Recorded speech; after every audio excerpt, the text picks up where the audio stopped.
Olá, pessoal. Vamos começar mais um episódio do Papo Fértil. Esse podcast é feito pelos médicos especialistas aqui da Clínica Arte Fértil e tem como objetivo ajudar vocês a alcançar o sonho da maternidade e da paternidade. O tema de hoje é estratégias para melhorar a fertilidade.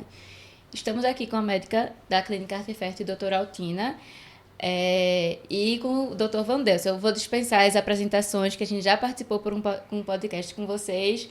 Então, vamos começar hoje, tá certo? Com esse tema, que é muito importante, que é como a gente consegue melhorar a fertilidade das pacientes, certo? Então, doutora, o que é que a gente pode fazer para melhorar a fertilidade das pacientes? Quais são as estratégias que a gente pode ter para melhorar nessas pacientes que estão tentando engravidar? O que elas precisam fazer? Eu gosto de dizer que o corpo é uma máquina e que tudo trabalha junto. Quando a gente está cansada, a gente gripa mais. Se a gente não come bem, se a gente não dorme bem, a gente fica adoece. O intestino não funciona se a gente come muita porcaria. E isso serve também para a fertilidade.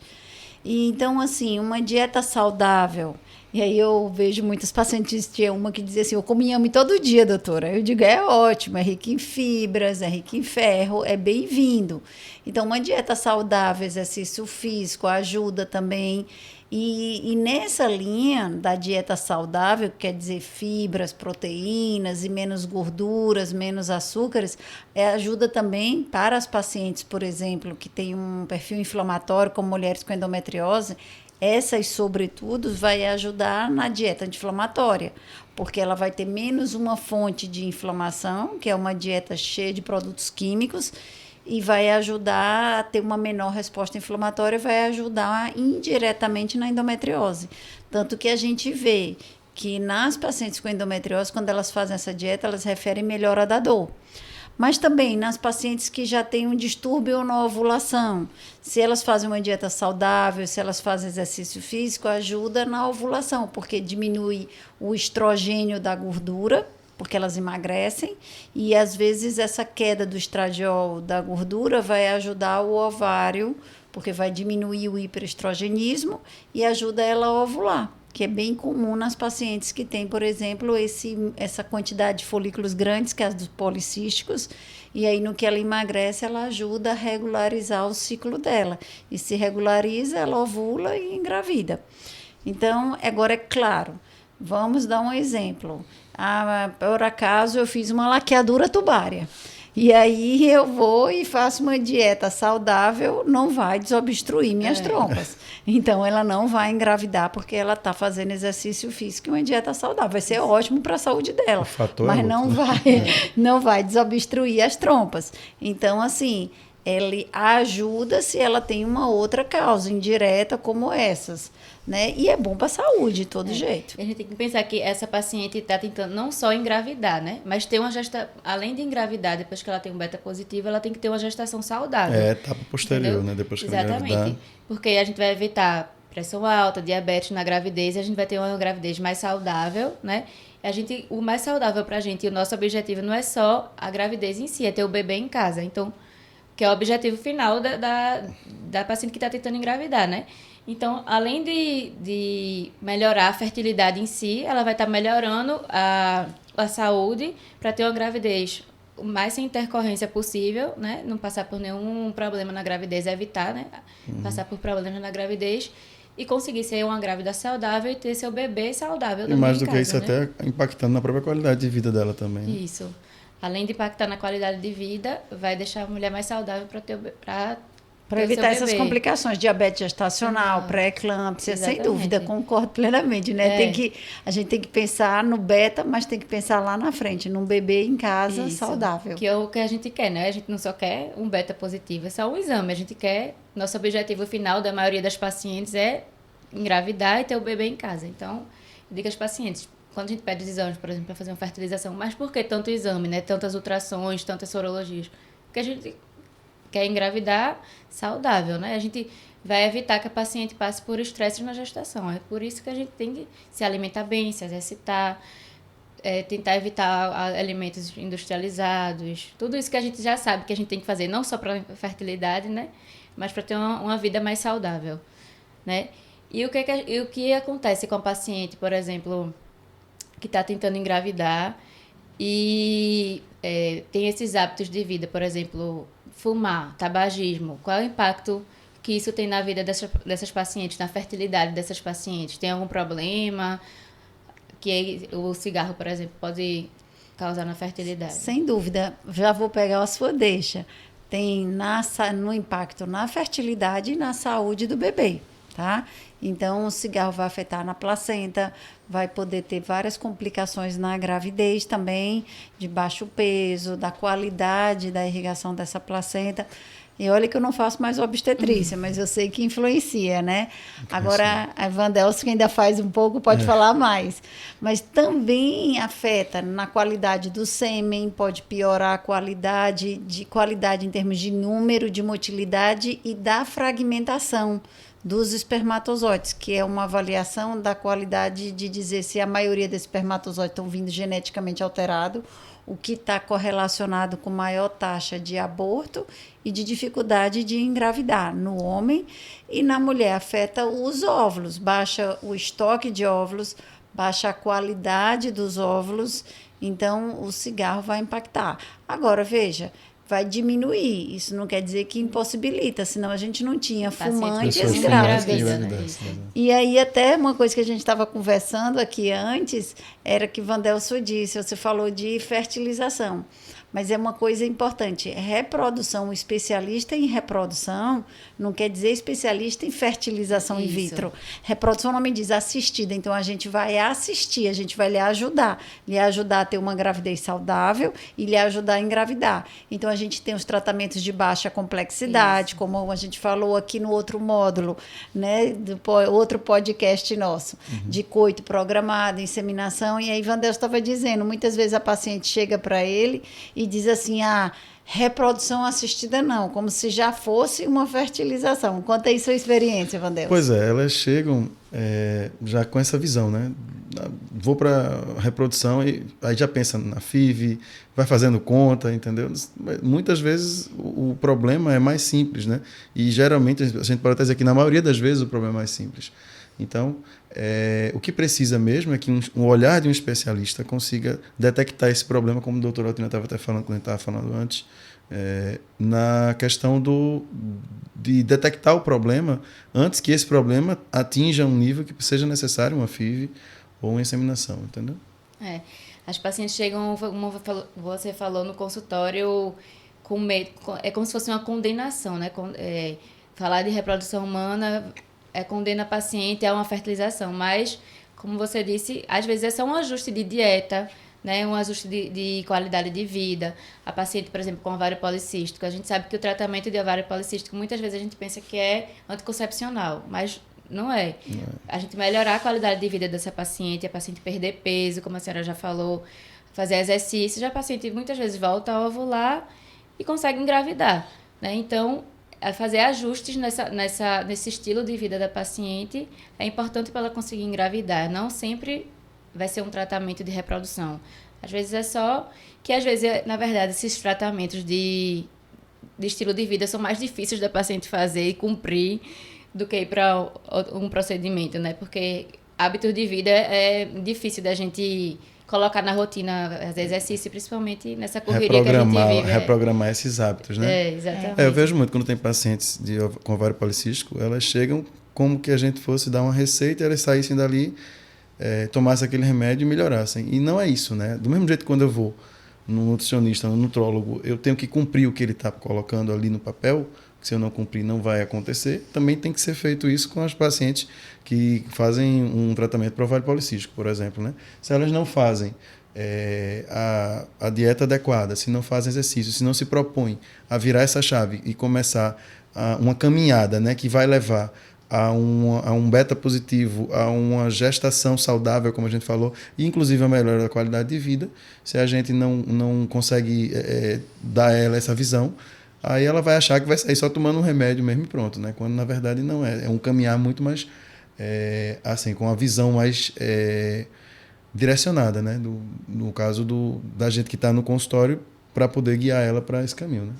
Isso. E fora alimentação e tabagismo, tem alguma outra Alguma outra orientação em relação à fertilidade e como preservar a fertilidade dessas pacientes de uma forma mais saudável?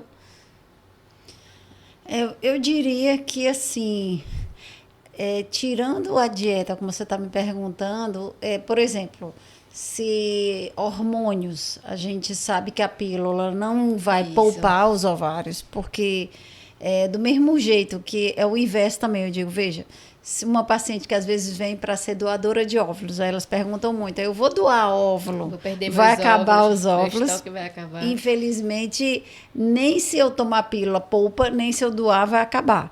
Porque todo mês, aquela mulher tem, todo mês, ela tem aquela população de óvulos, uma quinzena. Sendo que na natureza, um cresce, fica maduro e os outros atrofiam. Mas se eu tomo pílula, o que vai acontecer é que naquele mês todos eles vão atrofiar. E se eu vou doar, ou se eu for estimular para si própria, é que todos aqueles, ou a maioria daqueles, vão ficar maduros. E aí eu vou ter mais óvulos maduros para fecundar, ou para congelar, ou para doar, se ela for uma doadora de óvulos. Mas aqueles óvulos daquele mês, ficando maduro ou ficando pequenininho, vão se perder. Porque senão a gente tomava 10 anos de pílula e menopausava 10 anos depois. Isso não acontece. Todo mês a gente está perdendo essa população de óvulos. E por isso que, assim, é importante, por mais que a pessoa seja saudável, né, que ela se cuide, que ela faça tudo isso que a gente falou, a gente não pode esquecer. E aí gosto de falar, já que você está me chamando de doutora, já que eu sou a mais velha aqui, eu vou dizer, a mulher não é velha, eu não me sinto velha, mas os ovários estão na contramão. Então, hoje a gente fala que é o envelhecimento do ovário, porque o ovário hoje... ele está na contramão da modernidade. Hoje a gente tem uma melhor qualidade de vida, mas o que a gente vê são as mulheres menstruando cada vez mais cedo, tendo menos filhos, então todo mês está perdendo. Quando a mulher tinha 4, 5 filhos, meio que a gravidez, sim, é uma forma mais fisiológica, era como se ele desse uma pausa ali. Então, quando ela engravidava, não estava nem ovulando, nem estava usando pílula, nem nada, então dá uma freadinha, a amamentação também. Aí, se ela tinha 5, 6 filhos, meio que ganhava alguns anozinhos. Mas hoje a mulher tem um filho, e vai ter com 35, mas ela menstruou aos 10. Ela passou 25 anos menstruando, ou pelo menos usando pílula.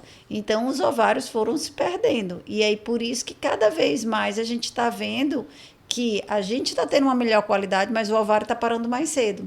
Está parando porque ele começa mais cedo e está parando porque a gente tem mais estresse, mais comidas industrializadas. Isso. E também...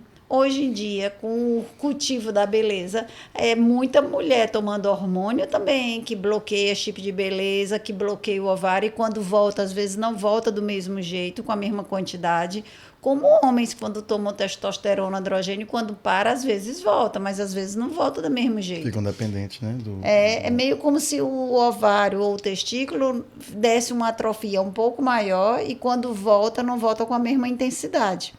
Né? E tem casos, principalmente para o homem, que nem volta.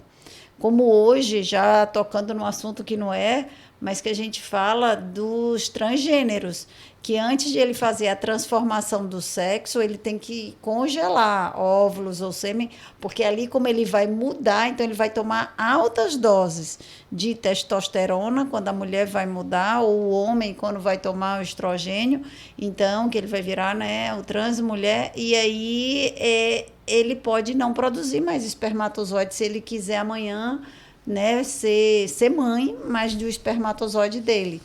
E aí, se ele tomou já esses hormônios, se ele mudou, às vezes não é reversível, porque foram altas doses durante muito tempo. Então, tudo isso vai afetando na fertilidade e vai tornando com que a mulher, cada vez, ela está ótima, ela está saudável, ela está se alimentando bem, se cuidando, mas o ovário envelheceu. Fala, né?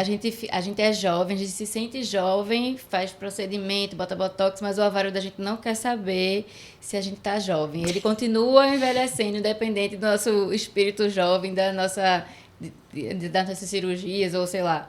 Né? Ele esquece aí vamos dizer assim agora, que o ovário está envelhecido, a mulher está jovem. A mulher está jovem, exatamente. A mulher está jovem. Exatamente. Que dá para congelar o óvulo, não dá para congelar a reserva.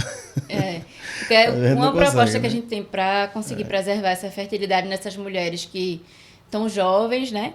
Ainda se sentem jovens e não tem previsão de engravidar agora. A gente sabe que a idade impacta é congelar óvulo, né? Uma das únicas formas que a gente tem de conseguir preservar a fertilidade, basicamente, é congelando o óvulo. Porque a gente sabe que, independente da paciente tomar, você falando, anticoncepcional, não tomar, que às vezes é até uma dúvida delas, né? Mas eu estou tomando anticoncepcional.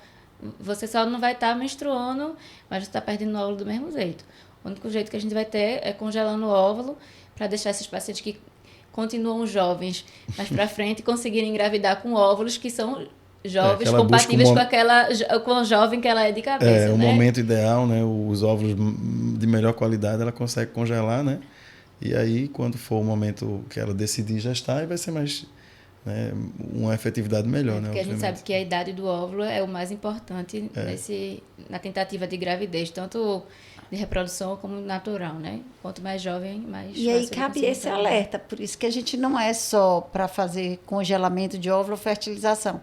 Se ela chega no nosso consultório, né, e você alerta ela e pede uma avaliação dessa reserva, seja pela ultrassom, pelo antimileriano, e ela tem 37 anos e vê que o estoque está diminuindo, às vezes é um empurrão que ela precisa para dizer, não vou pensar para o amanhã, vou tentar agora em casa. E se ela não tiver outro problema, ela vai fazer em casa. E se ela não quiser, ela vai ter uma decisão, uma escolha consciente de dizer, bom, se eu adiar, eu corro o risco de não poder. Então, ou eu tento agora, ou eu congelo, ou eu assumo esse risco. Mas aí foi informada. É diferente, você deu o direito de escolha.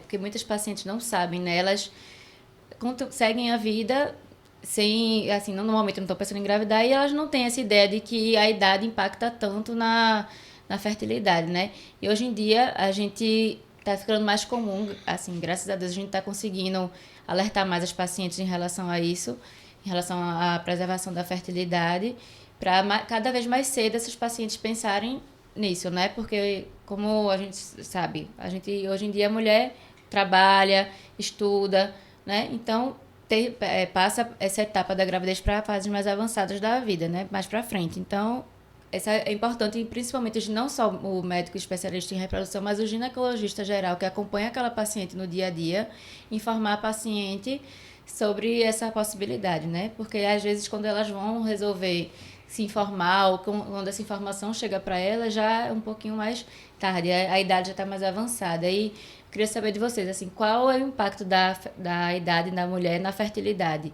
Independente se for de reprodução assistida ou se for em gravidez natural. O quanto a idade impacta nesses casos da paciente estar tentando engravidar. Impacta diretamente na questão da reserva, como a gente já tinha falado, né? Tanto que o próprio tempo que a gente considera para a questão da infertilidade, acima de 35 anos, a gente já consideraria 6 meses, né, para iniciar uma investigação mais aprofundada. E em relação até a essa reserva, né, dependendo, ela só vai decair com o tempo, né? A gente tinha falado até um pouco antes de iniciar o podcast sobre as quantidades de óvulos que a gente tem, 3 milhões, 4 milhões de óvulos na fase fetal ainda, e aí quando começa a menarca ela vai ter ali o quê? 400 mil, 500 mil óvulos. Então assim, veja que já existe uma queda enorme até o primeiro dia da primeira menstruação. E daí, até os 35, existe continua caindo, e depois dos 35 a queda se torna ainda mais acentuada, né?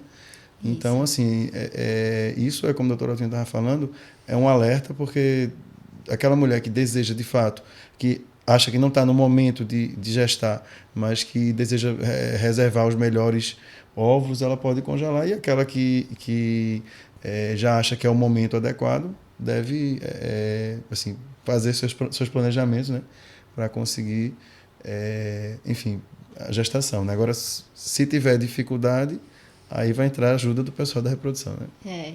Em relação à idade também, a gente sabe que, como você falou, né? Depois dos 35 anos, cai mais a quantidade e a qualidade do óvulo, né? E após os 40, por exemplo, cai mais ainda. Então, a gente sabe que depois dessa idade, existem mais chances de alterações síndromes. Então, não é só a quantidade que vai cair, né? A qualidade vai influenciar bastante. nessas pacientes.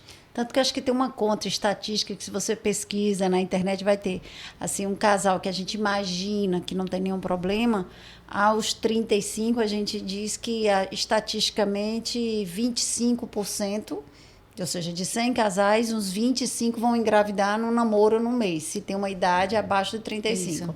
Quando chega aos 40, a gente dá 10%. Então, por mês tentando.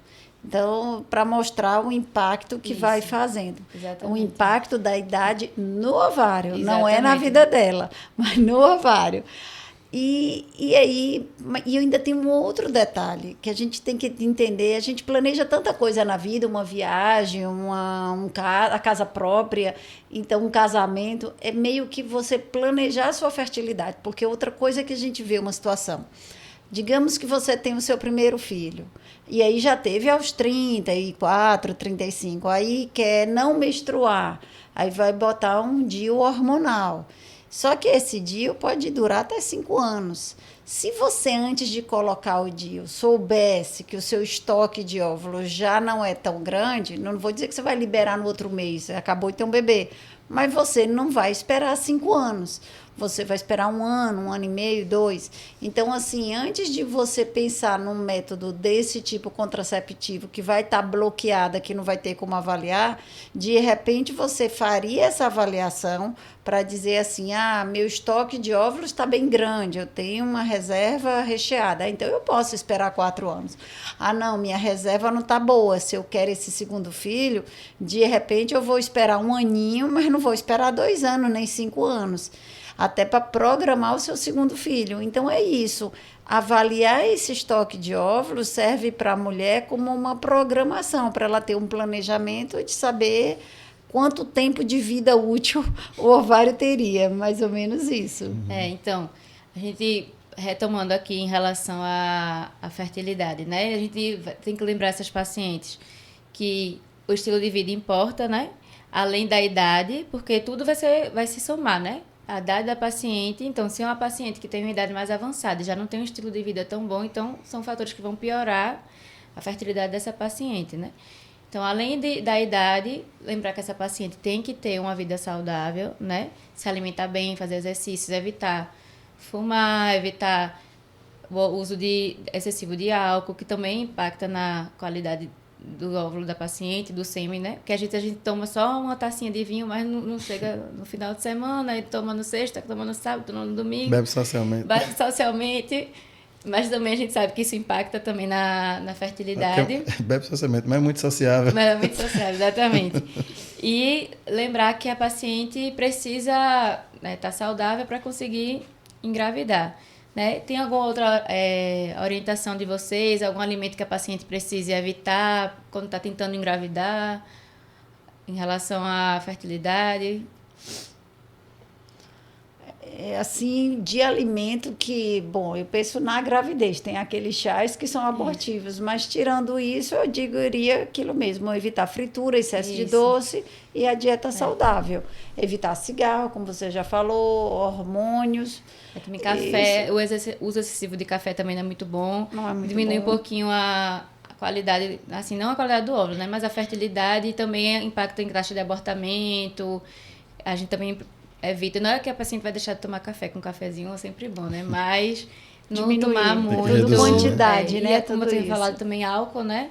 Uso excessivo de álcool, também, principalmente as pessoas que estão tentando engravidar. Se ela está tentando engravidar, a gente considera que ela está grávida ali até a menstruação vir. Então, evitar esses alimentos que não podem. Então, é isso, pessoal. A gente vai ficar hoje com mais esse episódio aqui. Doutora Altina, a senhora queria falar as suas redes sociais para o pessoal seguir, tirar dúvidas? Com o maior prazer, Gabriela. Então, meu Instagram é doutora.altina Castelo Branco. E terei o maior prazer em responder suas dúvidas e desenvolver também aqui, né, nos nossos podcasts, se vocês tiverem ideias de outros assuntos. Podem mandar para a gente temas, para a gente conversar com vocês, tirar dúvida. A gente pode também fazer uma caixinha de perguntas e responder aqui para vocês, né? E o seu, Vandelson? Pronto, doutor.vandelson Rangel, minhas redes sociais também. Pronto, e vocês sigam a gente, tá certo? Em todas as redes sociais, sigam a gente no podcast. E no nosso Instagram da clínica, arteferte.reprodução humana.